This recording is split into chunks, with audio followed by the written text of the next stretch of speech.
ആശ്വാസത്തിന് വേണ്ടി മാത്രമാണ് നാം അത് ചെയ്യുന്നത്. സമാധാനം ഞാൻ നിങ്ങൾക്ക് തന്നേച്ചു പോകുന്നു. ലോകം തരുന്നത് പോലെ അല്ല ഞാൻ നിങ്ങൾക്ക് തരുന്നത്. ഞാൻ നിങ്ങൾ ഒരു നാളും കൈവിടുകയുമില്ല, ഉപേക്ഷിക്കുകയുമില്ല എന്ന വാക്ക് പറഞ്ഞ ഈ കർത്താവായ യേശു ക്രിസ്തു നിങ്ങൾ വിശ്വസിക്കുന്നുവെങ്കിൽ നിങ്ങളുടെ ഹൃദയത്തിൽ ഒരു നിമിഷം യേശുവേ അങ്ങയുടെ ഹൃദയത്തിൽ വരണമേ. ഞാനിപ്പോൾ എതിരിട്ടുകൊണ്ടിരിക്കുന്ന പ്രതിസന്ധികളിൽ, പാപഭാരത്തിന്മേൽ, ലജ്ജയ്ക്കുമേൽ, അപമാനത്തിന്മേൽ, ഒറ്റപ്പെടലിന്മേൽ എന്നെ സഹായിക്കണമേ. എന്നെ ഈ പാപത്തിന്റെ ശിക്ഷകളിൽ നിന്ന് വിടുവിക്കണമേ. അങ്ങയുടെ കൂടെ സ്വർഗത്തിൽ എനിക്കും ഒരു അവകാശം ലഭിക്കുവാൻ, അങ്ങയുടെ മകനായി മകളാക്കി തീർക്കുവാൻ എന്നെയും സഹായിക്കണമേ.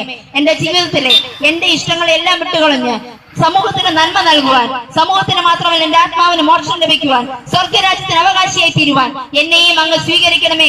എന്റെ പാപങ്ങളെ ക്ഷമിക്കുമാറാകണമേ എന്ന് നിങ്ങൾക്ക് അറിയുന്ന ഭാഷയിൽ ഒരു നിമിഷം ആത്മാർത്ഥമായി നിങ്ങൾ ഹൃദയത്തിൽ പ്രാർത്ഥിക്കുമെങ്കിൽ നിശ്ചയമായി ഞാൻ 100% നിങ്ങൾക്ക് ഉറപ്പു തരുന്നു, നിങ്ങളുടെ ഹൃദയത്തിൽ യേശു കടന്നു വരും. അതിന്റെ വ്യത്യാസം നിങ്ങൾ വ്യക്തിപരമായി അനുഭവിച്ചറിയും.